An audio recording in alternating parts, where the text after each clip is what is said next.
Thanks for tuning in to another episode of the Tan and J-Man Show. Before we go any further, please give us a rating on Apple Podcasts. If you want to stay up to date with all that's happening in Tan and J-Man Show Nation, like us on Facebook, follow us on Twitter and Instagram at Tan and J-Man Show. Hope you guys enjoy this episode, so stay tuned. Good evening, Tan and J-Man Show Nation, episode 201, coming at you 10 early, Josh the J-Man Munt. Ready for some hot takes, topics, picks, and more. Bunch to talk about. What's going on, J-Man? Not much. Feeling pretty good. Yeah. Surprisingly. Yeah. It's rare for a Monday. Dolphins 0-2, but you're still feeling good. Yeah. Whatever. At least they're decently healthy, Happens. I guess. Not too banged up. So, yeah. But it's going to be a fun episode. We got a lot to talk about. We hope it's fun for you. I think it should be. If not, apologize. So let's get right into the read. Of course, the Tan and J-Man Show is sponsored like it is every single week by The Damn Landing. Whether you want an epic burger, hand-tossed pizza, hand-breaded tenderloin, seafood, craft beer, or a handcrafted cocktail, The Damn Landing is the place to be. The Damn Landing is a bar and grill located on beautiful Lake Manitou that focuses on freshness and quality. And, of course, you got the Damn Smoke available on the weekends that features barbecue and steaks. Great football eating food, really. Barbecue, steaks, tailgating. Every food goes good with football, but you can't go to games, so you might as well eat bring the food. Eat some meat. Bring the food to your house and have your own little tailgate party. But in addition, you can wash all those foods down with one of their 16 beers on tap, including a constant rotation of today's best microbrews and domestic flavors, or a handcrafted cocktail made using fresh ingredients. Taking the fantastic views of Lake Manitou in their beer garden or outdoor bar area, whether it be by boat or by wheels, the Damn Landing is the place to be, located at 1305 Ewing Road in Rochester. I have a baseball question for you tonight. Boo. There are 1, 2, 3, 4, 5 players. 5 players that have eclipsed the 300 home run mark actively. That sentence made no sense. There are 5 players with at least 350 career homers. 350, okay. Who are they? What 5 players? I think you have a decent shot at getting this. You always overestimate my baseball knowledge. So do you. You always say, I hate my question, you're going to get it right away, and I never get it. That's a good point. I will give you a little hint if you might have seen it. One of the players hit his 350th this past week. I don't know if you would have seen that or not. I did. But the Birdie Bogey is brought to you by Noble Gnome LLC, fresh, locally grown, nutrient-dense produce from Bryce and Katie Romine of Mentone, Indiana. Like them on Facebook, follow them on Instagram, and check out their website, noblegnomellc.com. Get your veggies. Everybody needs to eat some green things. Yes, they do. Yes, they do. We know better than most. Are you ready to get edumacated? I always put an M in there. It's fun to say. Edumacation. It's fun to say. Let's hear it. Not too many great sporting events have happened on September 21st throughout the history of sports, but we got a few here. On 1906, the New York Highlanders first baseman Hale Chase. Oh, Hale. Or maybe it's Hal Chase. He had 22 putouts to tie an MLB record in a 6-3 win over the Chicago White Sox at Southside Park. Must have got a lot of ground balls that day then, pitcher. Mm-hmm. Let's see. What else do we got? On this day, 1969, New York Jets punter Steve O'Neill punted a ball 98 yards against the Denver Broncos. I wonder if it rolled and rolled and rolled. I hope he did 98 yards in the air. Very doubtful. What was his name? Steve O'Neill. On this day in 1971, the American League okayed the Washington Senators move to Arlington, which they became the Texas Rangers. On this day in 1973, Nate Archibald signed a 7-year contract with the NBA's Kansas City Kings for $450,000. Some cash right there. Steve O'Neal's punt, I mean, he hit it about 60 yards in the air, and it just rolled the final 38. Yeah. It's pretty good. That's pretty good bomb ski. Mm-hmm. Let's see. On this day in 1980, Richard Todd of the New York Jets completed 42 passes in a game, which was the NFL record. I don't know if it still is or not. There's no way. I doubt it. I bet. I'm going to go look it up. I bet at least 3 quarterbacks passed 42. Probably right. 42 completions. Oh, 42 completions. Completions in a game, not passing attempts. I thought you meant passing attempts. 42 is a lot. Yeah. Joe Burrow had 37 this week. Yeah, he's on my fantasy team. No one cares. On this day, 1986, the New York Jets beat the Miami Dolphins 51-45 in overtime, a record of 884 passing yards in that game. What year was that? 1986. I'll go look up see what Marino did. On this day, 1990, the Oakland A's' Bob Welch became the first 25-game winner in 10 years. I don't know if we've had one since. On this day in 1991, the USA Basketball announced that the Dream Team was going to compete in the 1992 Olympics. They're pretty good. Yeah, not too bad at all. On this day in 2008, the final home game is played at Yankee Stadium, in which the Yankees beat the Baltimore Orioles. It's the last time the Yankees did not make the playoffs. On this day in 1986, Dan Marino threw for 448 yards and 6 touchdowns. Ken O'Brien threw for 479 and 4. That's letting the ball loose, letting it air out. Dolphins ran the ball 17 times that game. Jets ran it over 30. And that's probably why the Jets won. And on this day in 2008, the Ryder Cup was played at Valhalla Golf Course. And the U.S. led from start to finish to win 16.5 points to 11.5 points and regained the Ryder Cup after 3 consecutive European victories. I remember Boo Weekley riding his driver like a horse. He put the driver in between his legs and started riding it down the fairway. Literally was riding it like a horse. Yep. I thought you just meant he just kept hitting driver out over and over again. Trotting down a hole and smacking it like you smack the back of a horse. So, you ever ridden a horse? No. Me either. Kind of scared of him, to be I honest. probably would hurt myself. Ever since that Full House episode.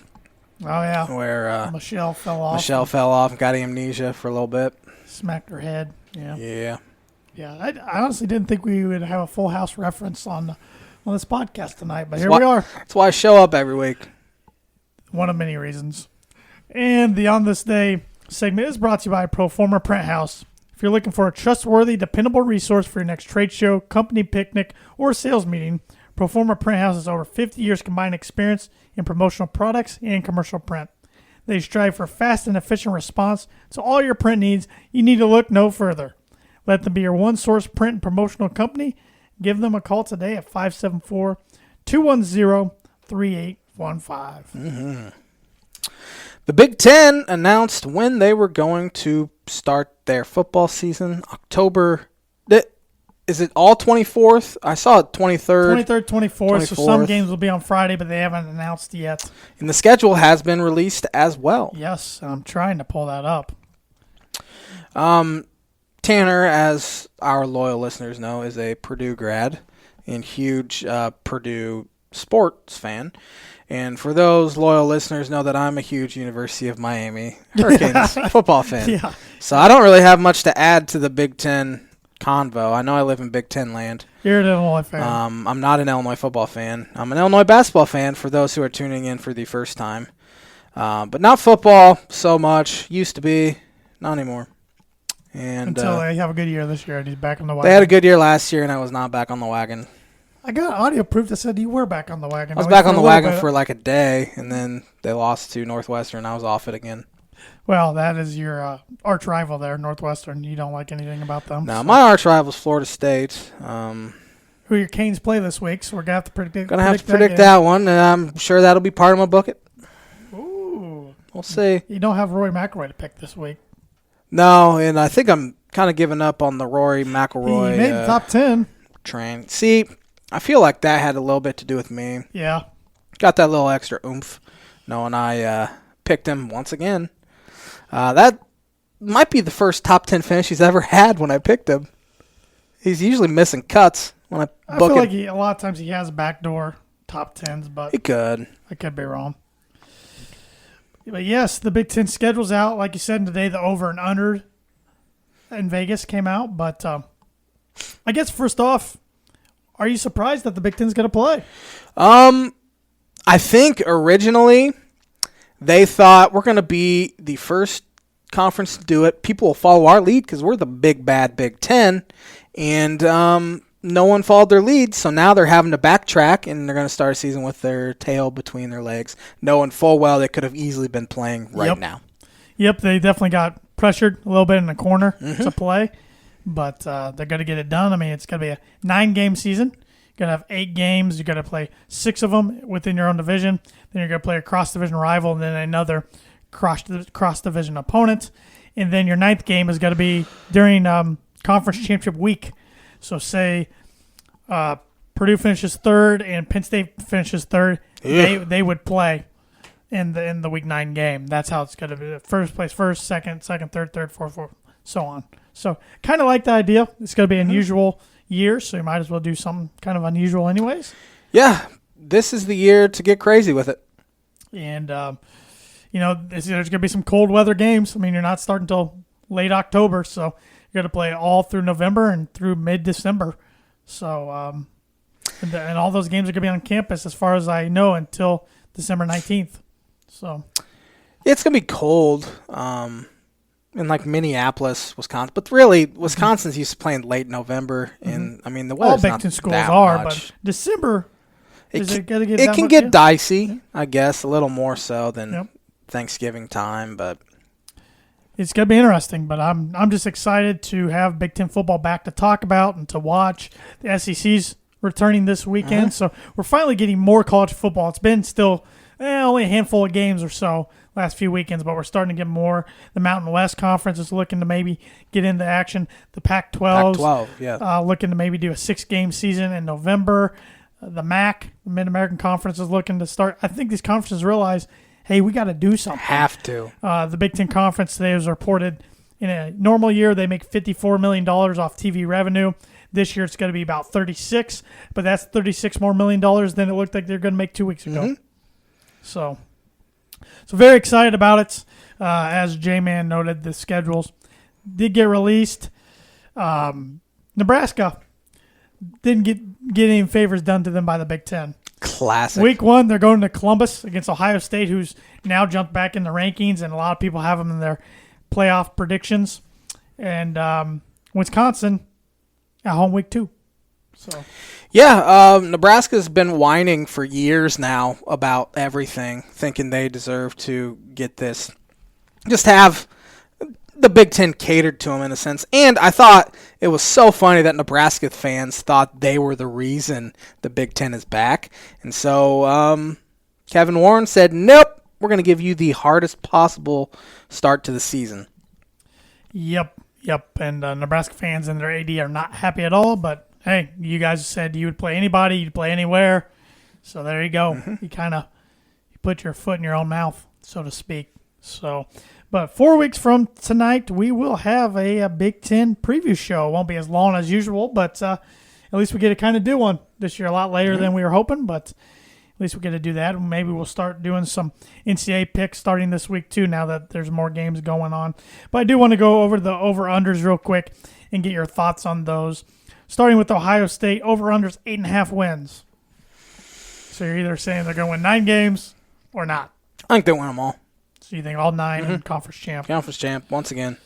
And I'm not going to weigh my opinions. I just want the J-Man's opinions on these. Why? So, I don't know. Just want them. I agree with you, though, on Ohio State. So I guess Penn State 7.5. Over. They finished with 8. So your only loss would be at home to Ohio State, I'm guessing. Book it. Yeah, because that would be week 3. Or week 2. Wisconsin 7. Over. West is trash. Book it. So they play Illinois at home, at Nebraska, Purdue at home, at Michigan, at Northwestern, Minnesota at home, Indiana at home, at Iowa. Loss. So you have them winning 7. I have them winning the West. Yeah. Michigan 6.5. How about just said push, and there's a half number in there. Over. I'll give them 7. At Minnesota. We can do this a little later, can't we? Yeah. Well, I'm just kind of going over their schedule in my head here. Minnesota's also 6.5. Under. Hard under. They do get Rashad Bateman back, who Possibly. I think they'll give Not him. yet. They'll let him back. If the NCAA doesn't, they're a joke. The NCAA still hasn't proved some guys transfers yet. So. The NCAA is the biggest joke I mean, and corrupt organization. I think what's causing it is he in did the sign United an agent, States so we'll of see. America. We'll see what they do. But really, all the opt-outs of the Big Ten are back except one. Is he going to come back? I don't know. He has not signed with an agent, and he is taking online classes still, but nobody's really I think you should said. take the year off. I think he should come back. Which I could see both sides. I mean, of course, the kid doesn't want to get hurt, but when everybody else is coming back, does that make him look kind of bad to the scouts? No. You don't think so? I think it helps him with the scouts. Less wear and tear, less chance of an injury. Yeah. The scouts couldn't care less about. We don't know what the scouts think. I don't know any scouts. But I just can't imagine they care less whether they play. Well, he's got to put up good combine numbers, but sure, and that's all they care about. I mean, he had a miraculous career at Purdue, but he's only had 16 games. Sure, but I think that's actually a positive for him.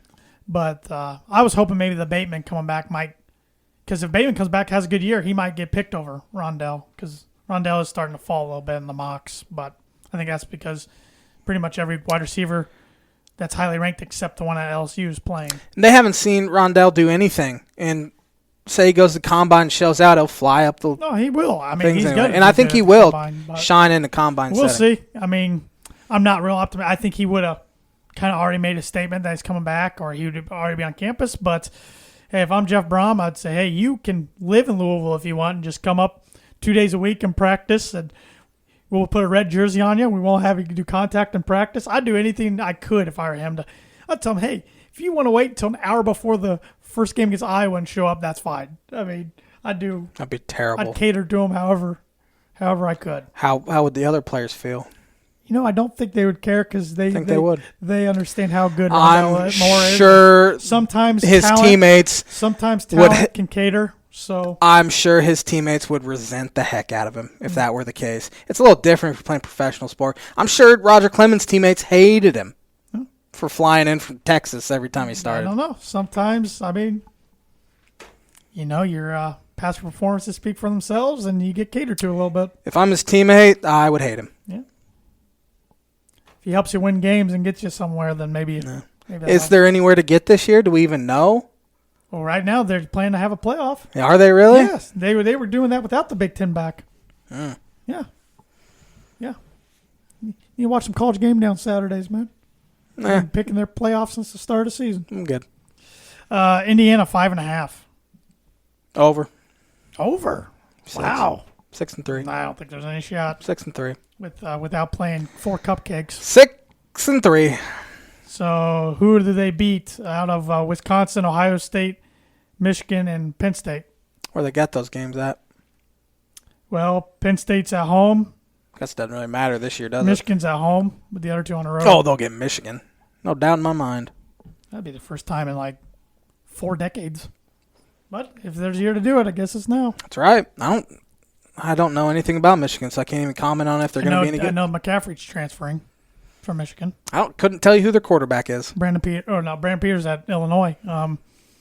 It was Shea Patterson, and I thought it was going to be McCaffrey. It's not him, so he's transferring. Iowa 5. I think they'll be over. They do lose Nathan Stanley, Tristan Wirfs.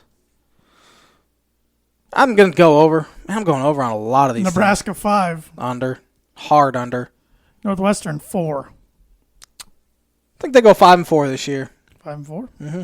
Pat Fitzgerald's come back for his 15th season. Man. Purdue 3.5. Over. I think they go 4-5. 4-5. Mm-hmm. Illinois 3.5. I think they go 4-5 as well. Maybe. If I break down the schedules, I bet all these teams can't do what. Oh, I'm sure. I'm sure. But give me under. I think they go 3-6. Michigan State 3.5. Under 3-6. In Maryland 2.5. 2-7. And I'm guessing Rutgers either 2.5 or 2. My screenshot cuts off. So I'm going to say Rutgers 1.5, to be honest. I'm going to go under. I think they go. I don't know if they win a game. Maybe the Illinois one. It's going to be interesting, to say the least. So, but it's something we'll talk more in detail about in a few weeks. It's the Big Ten's ramping up their practice now. They were able to practice only 12 hours a week. Now it's up to 20. Yeah. They can start practicing full pads here in 9 days on the 30th because that's when the COVID testing goes into effect every day. Are they doing it every single day? And I saw last week, at least I read, if there's a 5% positivity rate on the team, they're shutting it down. So I don't know if those games will be just forfeited or just non-finished. Or not sure. I know if a player tests positive, they have to sit out for 21 days, which is pretty much 3 games. It's interesting times. Yep. Of course, it's easier to do it in the professional sports bubble. I think the NFL has done a great job. MLB, after the first week, it has done a really good job. The NBA obviously did it the best, where they could bubble. NBA and NHL both. Both of them, yeah. College kids, though, are going to be college kids, so I wouldn't be surprised if we see some weird things. Hasn't happened yet, though, although we have had Baylor has had a few games canceled, and Houston had a game canceled as well. Yep. He pretty much coaches. You tell the players, hey, this is on you. If you guys want to play, you just got to stay clean. Try to your best for 2 months. Try the best you can. For 2 months. Don't party for 2 months. If anything we've learned when we were 18 to 22 years old, we're extremely selfish. Absolutely. And stupid. But the students at all the campuses will be gone come Thanksgiving. That'll help. Yep. Where you could, in a sense, bubble them during that time period. Them and the other athletes and the basketball players. So. Which is all I really care about. Yeah. Let's pick some ranked games real quick. Sure. In college football before we move on. Notre Dame Fighting Irish, ranked 7th. They looked really good this past week in South Florida. They're at Wake Forest. Give me Notre Dame. Yeah, really easily. Wake Forest lost their quarterback, Jamie Newman, to Georgia, who then ended up saying he's opting out and not going to play at all. Nope. So, yeah, Wake's not going to beat him. I see Notre Dame getting a test from Clemson at home. That's it. Maybe at North Carolina. That's it. Yeah, Carolina's pretty good.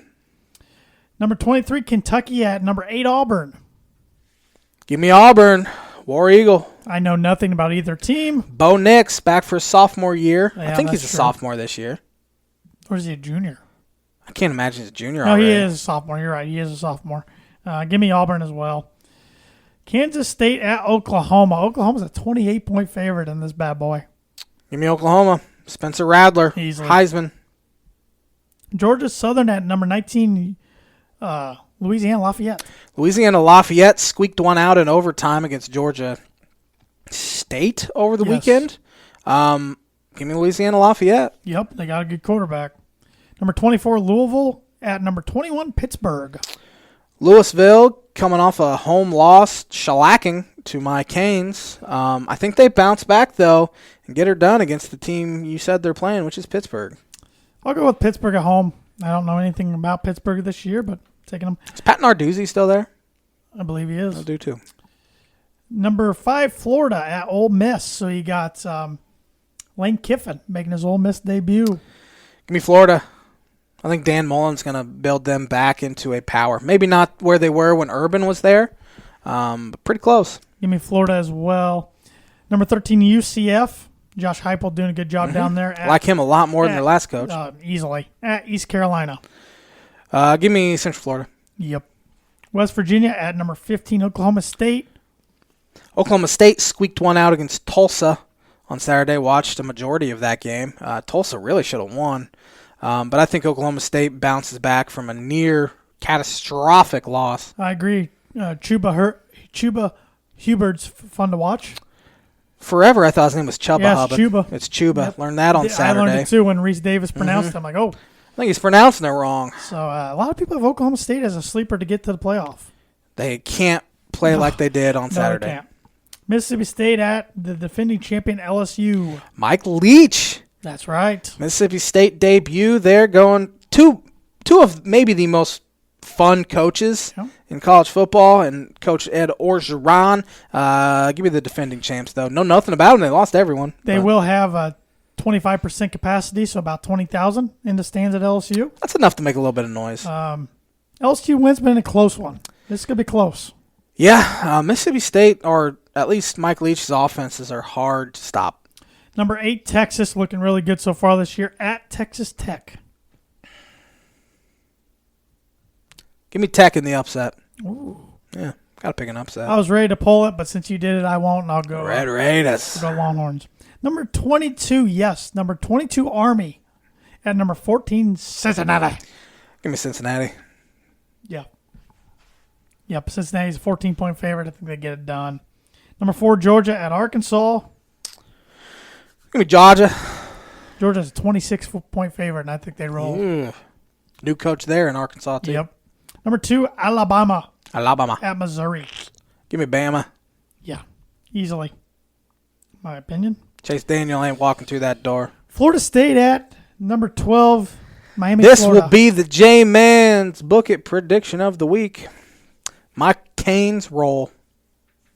They roll hard. I'm not gonna pick a score here, but my Miami Hurricanes win. I think they win pretty handily too. Florida State's without head coach Mike Norvell. They're 0-1. They lost to Georgia Tech 2 weeks ago. Give me the Seminoles. How dare you? Just because I don't like you and don't like the Canes. The J-Man's Book It prediction of the week is brought to you by Indiana Farm Bureau insurance agent Travis watching. He'll be rooting for the Canes with me. For life, home, auto, renters, business, workers' comp, and farm insurance, contact Travis at 219-869-4561. His email is travis.watching@infb.com. The man himself said book it. Travis Watching. Book it! Watching live on Facebook. So shout out to Travis.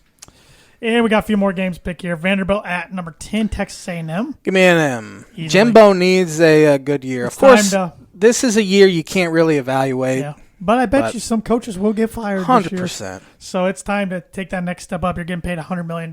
So A&M easily. Tennessee at South Carolina. Number 16, Tennessee. Give me South Carolina. Is Muschamp still there? I want to say no. But I don't know who their coach is. He keeps hanging around, though. Yeah, he's still the head coach gosh. at... Talk about make it or break. And Travis Watching said Canes roll and cover. Thank you. So I'm going with Tennessee. Muschamp's 26-25 at South Carolina. NC State at number 20, Virginia Tech. Give me Vodtech. You know, that'll be my upset. I'll go with NC State. I haven't picked an upset, so. I like it. And lastly, Troy at number 18, BYU. Give me Brigham Young. Yep. The White Boys. That's the Mormons. 10-15 game there. So, well, let's take a quick break from football talk. We got a lot more NFL to cover, but I want the J-Man to talk a little baseball. Heading into the final week of the season already. Went by fast. Seems like we were just bickering about whether they're going to play the season. And now they're coming to an end. Looking at some of the division races, the Tampa Bay Rays and New York Yankees have locked up playoff spots. It looked a little dicey for the Yankees for a little bit, but then the bats got hot. Very, very hot. They are rolling right now. They're still 3.5 games behind Tampa Bay with a week to play. I don't know how many games they play this week. Looks like Yankees play 7 and the Rays play 6. So Yankees can... It'll be tough to make up that ground, but really it means nothing anymore since they're going to be bubbled here in the postseason. Sounds like they're going to be bubbled in Arlington, where the Texas Rangers play, and in California, maybe even Phoenix. I don't think there's really any details yet other than that. Yeah, I haven't read anything. The Chicago White Sox have clinched a postseason spot for the first time in 12 years. They can really hit. Their fans are chirping. I had a fan the other night tell me, hey, you guys don't talk about the White Sox much in your podcast. If you ever want somebody to talk the White Sox, let me know. There's a reason we don't talk White Sox very much. They are fun to watch. They can really, really hit. The Minnesota Twins have also clinched a playoff spot. I believe I had them in the World Series at the beginning of the season. I can go look that up because I think I still have it. But Cleveland Indians are 5 games out of the division. Twins are only 2 games behind the White Sox. They can make that up. Indians will likely clinch a playoff spot this week. Other team that has clinched a playoff spot in the American League, the Oakland Athletics. They are 6 games up on Houston, so they're essentially I don't think it's really in stone yet, but they will be the American League West champs. The Houston Astros are finding out it's tougher to hit when you don't know what's coming. Imagine that. They are 27-26. They've lost Verlander for the season. Tommy and John, right? all of next year. You just had Tommy John surgery. National League's pretty much wide open. You have two teams in the playoffs currently. The Los Angeles Dodgers at 38-16, and the San Diego Padres, for the first time in 14 years, have clinched the playoff spot, and they'll likely finish second in that division. They are 4 games back of the Dodgers. In the AL East, the Atlanta Braves are up 3 games on the Miami Marlins. The Miami Marlins didn't see that coming. Will be in the playoffs, likely, unless something horrendous happens. I did predict them in the World Series, half jokingly, them and the Orioles at one time. The Orioles actually weren't nearly as bad as they had been. They're still pretty bad, but it was pretty close. It'll be the first time since 2003 that they will be in the playoffs. Good for them. They'll probably win it all. They make the playoffs, they win it all. I'll go on record and say that will not happen this year. Historically.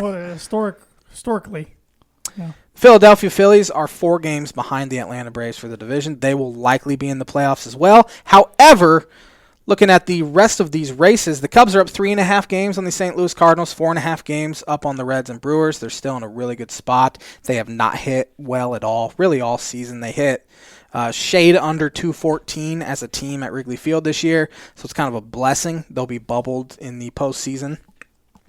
But they're sitting here pretty. They play the Pirates for 4 starting here in 3 minutes. Hope that the Pirates roll over the next 4 games like they did for the Cardinals and Reds. Only reason why the Cubs haven't wrapped things up is because of the Pirates playing the Cardinals and Reds. But the Reds are hot right now. They're playing pretty good baseball. And they're a scary team come every team's scary in a 3-game set, regardless of who it is. It doesn't matter who you have pitching. I've heard the Reds mentioned the most as the team that's the most scary in a 3-game set. Sure, they have Luis Castillo and Trevor Bauer, but give me Yu Darvish and Kyle Hendricks just as much as them. Who knows if Sonny Gray will even be back for the playoffs. But, I mean, they should get in. However, they have a really tough schedule. And they start a huge 3-game set with the Milwaukee Brewers tonight. Brewers sweep them. Reds are probably done. Did you happen to see this? I didn't, and I don't even want to read it, Travis. I'm going to read it. You can read it. For Tan and J-Man Show Nation. Travis Watring commented on Facebook, better compliment the Reds. Need to win 2 out of 3 against Brew Crew. Castillo tonight. Gray tomorrow. Bauer Wednesday. Hashtag playoff bound. So Sonny Gray is back already, huh? Because he had a little bit of a dead arm there for a while, and he was put on the injured list. I'm taking it for the Reds fan. I have no idea. He must have just been eligible because he pitched against the Cubs last Thursday, 2 weeks ago from this upcoming Thursday. So he must just be eligible tonight to come back. Yeah, they need to probably win the series because then they play the Twins over the weekend. But they're in a pretty good spot. I mean, they're tied with the Brewers and Giants. There's 3 teams for 2 spots.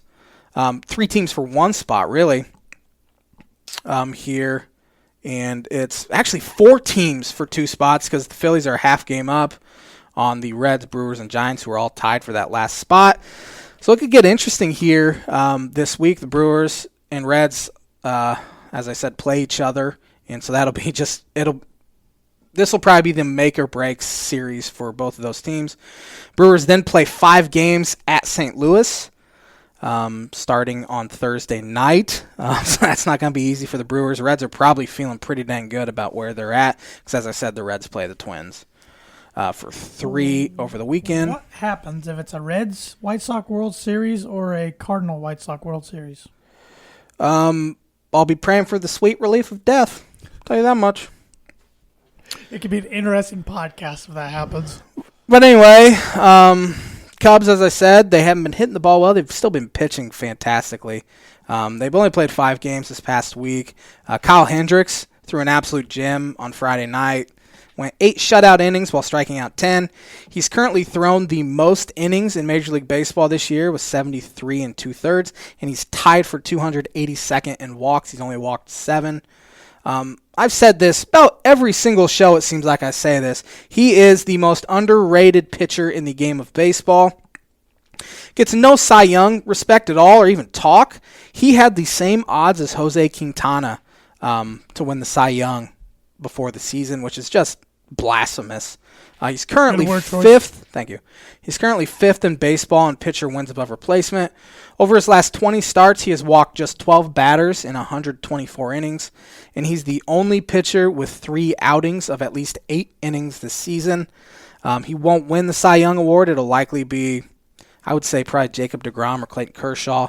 The media, for some godforsaken reason, likes Trevor Bauer, even though he's like the worst human ever. So he'll probably get some votes. Yu Darvish should get some votes. He probably lost it last night, gave up 4 runs in 6 innings. His offense let him down. He had to be perfect, and he wasn't. But as I said, Cubs' offense has been brutal. They only have 2 guys hitting above league average since September 1st, and it is Jason Hayward and Wilson Contreras. Chris Bryant has been abysmal, yet he has been their 3rd best hitter since September 1st. I've seen some people on Twitter refer to him as soft as Charmin. He's not soft.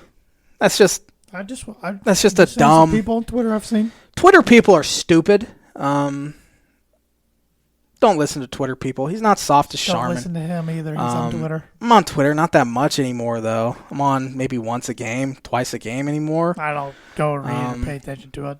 But anyway, offense. I tweeted this last night. The offense broke in 2018. 2019 was supposedly the season of reckoning.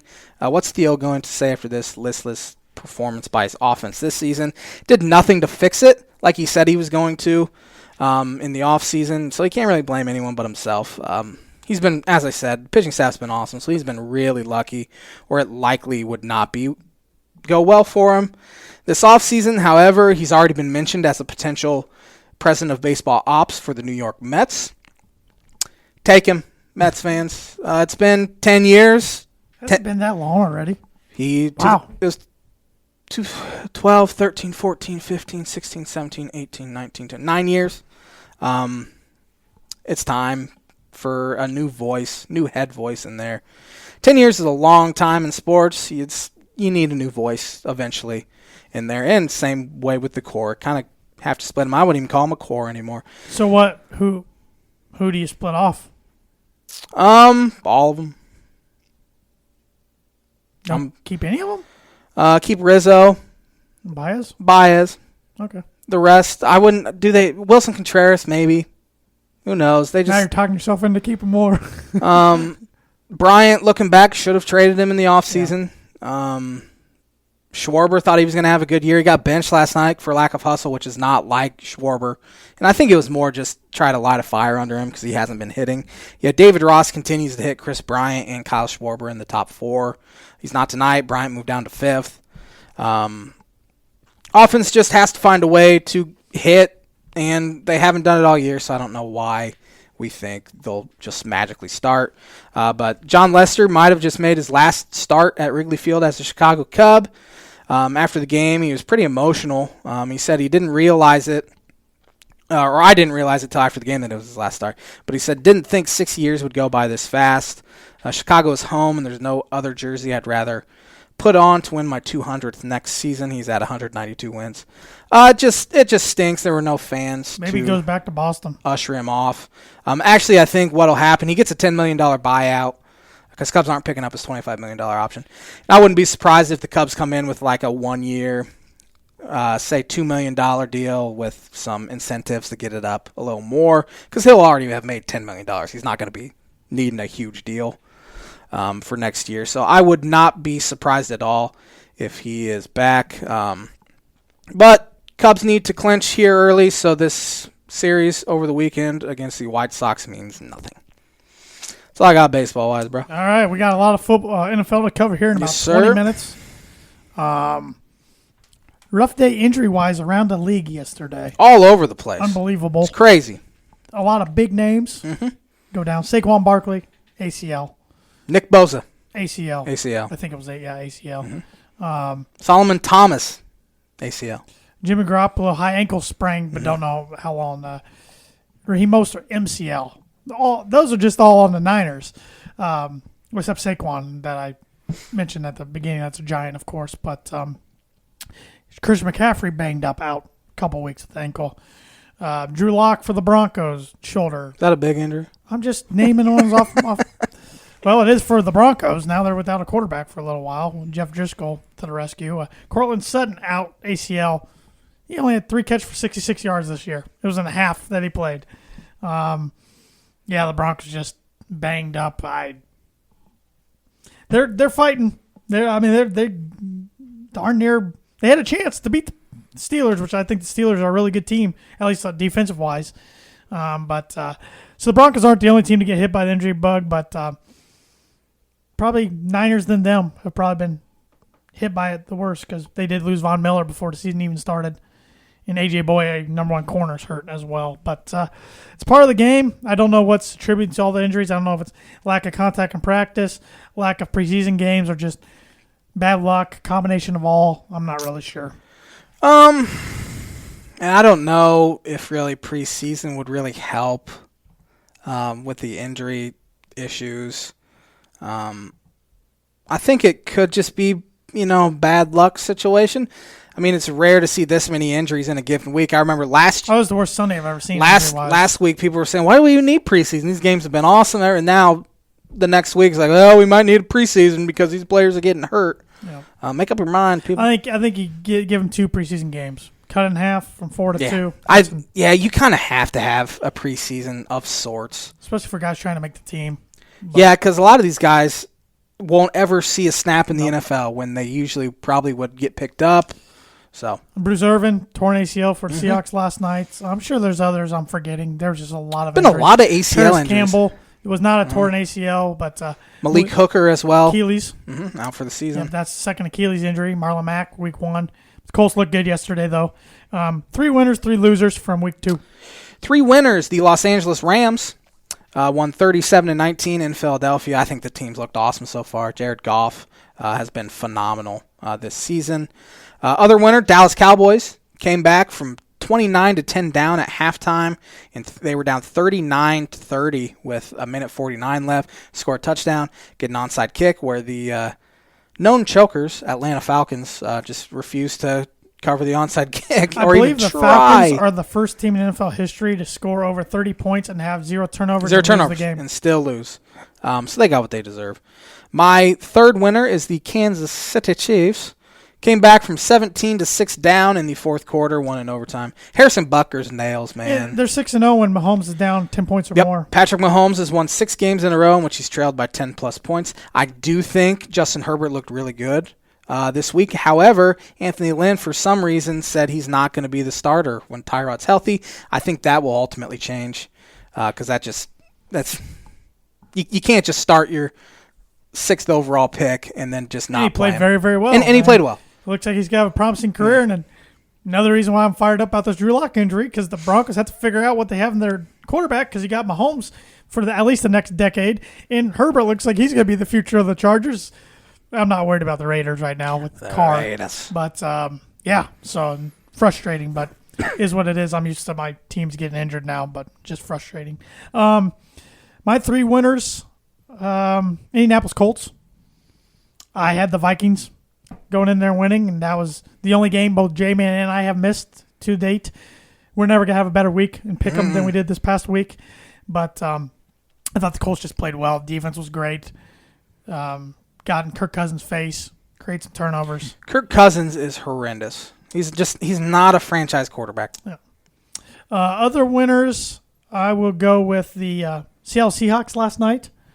They tried to blow it. New England got clear down the red zone at the end of the game, but they stopped Cam on All I heard today was how good Cam Newton was. Russell Wilson, my MVP pick, threw 5 touchdowns. He has thrown 9 touchdowns this year, 11 incompletions. Oh, he's unbelievable, but I think people have come to expect that. We're looking at Cam Newton, who's been garbage the last 5 years, and all of a sudden he's looking like his MVP self again, which is crazy. If key teams knew he was going to play like that, they would have picked him up, and he wouldn't have been sitting there waiting for good old Billy Boy to get him on as cheap as can be. And now it's crazy to see people on Twitter, I don't really mind watching the Patriots now just because Thomas. I'm like, I still don't like him. I hate him more. They still have Belichick and Josh McDaniels, which I'll be nice and not call him the name I usually do. But please, because it's very immature. Yeah.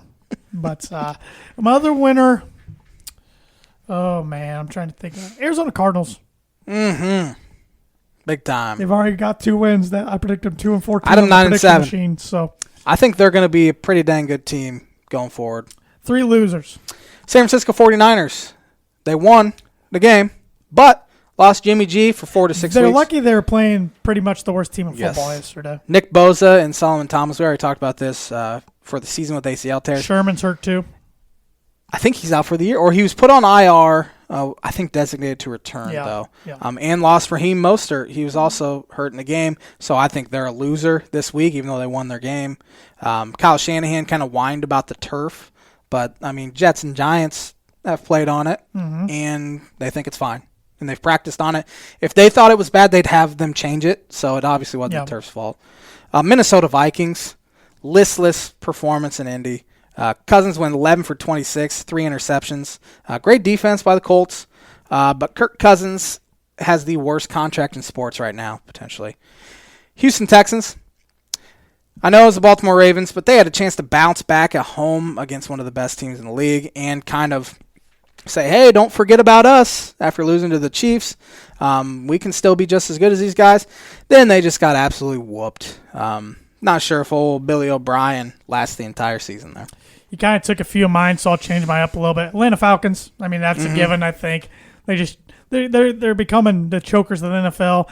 Dan Quinn's supposed to be this defensive mastermind, and those are games that get you fired. Yeah, absolutely. Detroit Lions got up by 14, I believe, early on the Green Bay Packers. They got blown out. Matt Patricia seems like a good guy, but he's one of those guys. He's a better fit as a coordinator than he is the head coach, unfortunately, like Adam Gase. Other loser, man, I really wanted to pick the Texans. I'm going to pick the Texans. I'm just blanking right now, and I know we got to. They are a loser. Got to go to our picks. So, like I said, both J-Man and I went 14-1. We actually tied week 1, 9-7. So I prematurely was wearing that belt last week. So going into the night, J-Man's got 130 points. He can have a possible of 135 because your 1 point confident game was the Vikings over the Colts. That was my 3 points confident game. So I have 120 points, but I have 13 going into the night. So I could have 133, but no matter what, I'm going to lose by 2 if both teams give me that belt. So for this week, and for the first time and hopefully the last time all year, the J-Man gets the Tan and J-Man Show NFL Picks Chip belt to wear this week during our picks. Thank you, sir. Don't get used to it. It's coming back home next week. All right. Thursday night, battle for Florida. The Dolphins and the Jaguars. I'm picking the Miami Dolphins to bounce back. Defense has been real atrocious. Josh Allen lit them up. But I think Dolphins bounce back. Old Fitzmagic played pretty well. Mike Gesicki, I don't know if you saw his one-handed catch he had at the end of the game. No, but I saw a stat line. He had a great game. He's turned into one of the better receiving tight ends in the NFL. I picked the Dolphins for 7. I'm glad you picked the Dolphins because that means we're not having the same picks this week. I'm going with the Jaguars. I've been hard on Gardner Minshew for over a year now. The guy's good football player. He's a good football player. He's good enough that I think they win enough games they're not going to have the number one pick. And even if they did, maybe they roll with Gardner. I don't know. He's pretty darn accurate. Yeah, he's kind of a gamer, kind of like a Ryan Fitzpatrick a little bit. Yep. But as I said, give me the Dolphins. What's your confident point? 4 for the Jags. Bears at Atlanta Falcons. This was a tough one. I found it very not tough. Okay. Who you got? Taking the Falcons at home for 3 points. I'm also taking the Falcons. I have 9 on Atlanta. Why? Why so confident after coming off just a derailing loss yesterday? Trubisky and the Bears have played 2 of the worst teams in the NFL and have squeaked out W's. I think that luck kind of turns around here, and they lose against a team that I think is better than them in the Atlanta Falcons. Fair enough. Los Angeles Rams of Inglewood at Bills. 2-0 teams here. Two teams playing really well. Give me the Bills. Josh Allen is balling right now. I like the culture that Buffalo's setting up there. Give me the Los Angeles Rams. As I said, I've loved the way they've looked so far, and I have the Rams for 3 points. I have the Bills for 5. The Washington football team at the Cleveland Browns. Browns won a pretty good game over the Bengals in the battle for Ohio last Thursday night. Give me the Brownies at home for 10. I have the Cleveland Brownies at home for 15. Ooh, 15. The Washington team's bad, man. Yeah, even though they're 1-1, I know. I thought Dwayne Haskins played okay yesterday. They're they're not very talented. Tennessee Titans at Minnesota Vikings. Titans are 2-0. They're a good football Vikings team. are 0-2. Titans just have that winning culture, that toughness that Vrabel brings. They're to able them. to win close games. Mm-hmm. Ryan Tannehill's been awesome. And, they do the opposite of what the Broncos do. I read a stat yesterday. Since the start of 2018, the Broncos have been in an NFL leading category of games decided by 5 points or less, 6-10 in those games. Yeah. That's pretty bad. That's Anthony Barr, Minnesota lost him today. But I'm picking Minnesota for 8. I think they bounce back. Titans for 11. Going big. I like it. Raiders at the New England Patriots. Patriots. Give me the Pats. I have 6 on them. 13. 49ers at New York Football Giants. 2 teams derailed by injuries. Yes. I still think the Niners have enough talent to go in there and win, even if Nick Mullins has to play. I'm picking the New York Giants. I have 2 on them. I have 6 on the Niners. This is going to be an interesting week because our pick'em's going to be really different. I like that. Even just looking at the matchups, I was having a hard time even picking who was going to win, let alone putting points on them. Mm-hmm. Bengals at the Philadelphia Eagles. The Eagles can't win this game. I don't see a win coming in their direction for a while. I think old Doug Peterson, dunzo. I think he's a good coach. I don't. I think he's one of the best in the NFL. Not me. Now, I think his quarterback's struggling a little bit. And why do you think Doug Peterson's so good? I just have always thought he was a good coach since he got there. I don't know, man. I think what he did a few years ago was pretty good a few years ago. Yeah, but that gets you a long way. Super Bowl gets you some tenure there, especially a city who never won one. Sure. But Joe Madden got fired. Not technically fired, but... Joe? Oh, Cubs. I thought you were talking John Madden. I thought you were because we were talking football, you confused me there. So sorry. I apologize. Man, that was a mean look you gave me. Give me the Eagles for 11. I got the Eagles for 7, but if Nick Foles struggles, could be Jalen Hurts time in Philly. Carson Wentz. Yeah, Foles is in Chicago. Taking that there, Tanner. I'll take us the rest of the way. Houston Texans at the Pittsburgh Steelers. Got Pittsburgh for 2. I have Pittsburgh for 10. Not a believer in this Houston team. Even though I think I had them winning the division, 2 games changes my mind pretty quick. The Watt boys against each other. TJ, I think, has surpassed his bro, too. I agree. JJ. Give me the Steelers for 10. Do you have 2? I had 2. 2 of them. Yep. Jets at the Indianapolis Colts. I think we both are probably going to agree. Give me the Colts. For 15. I have them for 16, so we were pretty dang close there. Panthers at Chargers. Chargers for 16. Really? Yes. I have Chargers for 5. No Chris McCaffrey for the Panthers.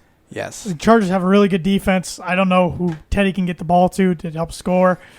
Even if they go Tyrod or Herbert, I think their defense takes them over the top easily. Tampa Bay Buccaneers at your Denver Broncos. Jeff Driscoll's behind center. They lost their number 1 wide receiver. They're down a few bodies on defense. Brady struggles in Denver. Doesn't struggle on Sunday. Tampa Bay for 12. I have Tampa Bay for 14. I don't think Tom's played that well. Mike Evans had a pretty good game. They're due to click. That's what's scary, too. Chris Godwin did not play last week. It'll be interesting to see if he plays this week for Tampa Bay. But Fournette had a really good game. So give me Tampa Bay. Detroit at Arizona. I have the Cardinals for 13. Cardinals for 14. I just think this Cardinals team can put up points. DeAndre Hopkins has been awesome so far for Kyler Murray. And Kyler Murray's a sneaky MVP pick right now. Yep. Just 2 games in. He was before the season, too. He's living up to it so far. Dallas Cowboys at the Seattle Seahawks. Give me the Seahawks for 8. I have the Seahawks for 12. I think they are the I would venture to say they're the best team in the NFC this year. And Russell Wilson, as I said, was my MVP pick for the year. Looking pretty dang good. I don't remember who I picked for MVP. I have no idea. I don't think you did pick an MVP this year. Might have picked Mahomes, but I don't know. I don't remember. I think this is the year Russie Dubs finally does it.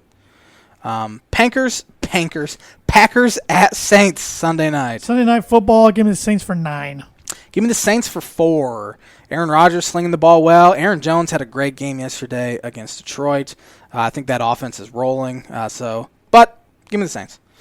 Chiefs at the Baltimore Ravens. Give me the Chiefs for 1. Give me the Chiefs for 1 as well. Something about them going into Baltimore. I just think they get it done this year. Those two teams are the best two in the AFC right now. Head and shoulders. Yeah, it's not even. I don't even know who's. Third might be Pittsburgh or Tennessee. Yeah, really might be. Pittsburgh's got great defense. That's why I think the AFC's wide open. It might be Buffalo. It probably is Buffalo. Who the heck I'll say knows? Buffalo. Why not? That's crazy. Heck, some people could even say New England, even though if they're 101. Yeah, they absolutely could. They about stole that game last night. And it's weird talking about the Seahawks real quick. They went from a defense-dominated team who had no help around Russell to quite opposite. Their defense now struggles, and Russell's got some weapons. They can score some points. I didn't think we'd see Pete Carroll last long enough. I thought he'd retire before we saw that day where they switch. I won last week. Gonna win this week. We'll see about that. I'm keeping it on for the rest of the show. Yeah, please do. Golf happened over the weekend. Yeah, Winged Foot, the U.S. Open. Bryson DeChambeau got his first, and it will definitely not be his last major of his career, in my opinion. Rolled through the field. Only player under par yesterday. Insane. And I hate how everybody's already wanting the USGA and golf to regulate everything. It's like, come on. The guy works his tail off. He was out there Saturday night till 8:30. It was dark on the range. He was the only guy out there because he realized if I can get my driver decently straight, which he didn't, I'm going to win this thing. He was still getting in the rough. He only hit 23 fairways. That's by far the lowest amount for a U.S. Open winner. But he was finding ways to get up and down. His putter was on fire. The guy's put in work. He gained 40 pounds in the offseason. He tries to give himself an advantage however he can. I'm excited for him. I like Bryson. Even though I'm a huge Ricky Fowler fan, Bryson DeChambeau is the face of Puma Golf. Agreed. He needs to be pushed like that going forward. That hurts me to say, but I'm trying to be honest. I haven't heard much of Ricky here in a while. No, he made the cut, but he tied for 49th, and he came out today on Instagram and said it was his worst week putting of his tour career. And I heard on Twitter from a different golf source, he's going back. He's quitting his swing change and going back to his old swing. Why'd he even try? Sometimes these pros think if they can tool one thing or another, it can make it better, and sometimes it doesn't work. It makes it worse. So we'll see if we can do anything for him at Augusta in 2 months in November. And I'm already picking DeChambeau. I've been saying that for a few months. I'm picking him at the Masters to cap off a great 2020 for himself. We have a tournament this week? Yeah, but it's a smaller one. It's at Tiger Woods' course. Oh. But I forget what it is, and I didn't bring it up. So. Birdie Bogey, before we wrap her up. There are 5 active players with 350 career homers. Who are those players? 350 or more. Yes. Albert Pujols. Correct. Miguel Cabrera. There's 2. I am blanking on guys. I'm trying to think who's played for a while. Ryan Braun? Ryan Braun was the one who hit it last week. Okay. There's I did not 3. See that. Get at least a par. Oh, man. These 2 players will probably upset you didn't get. Mm-hmm.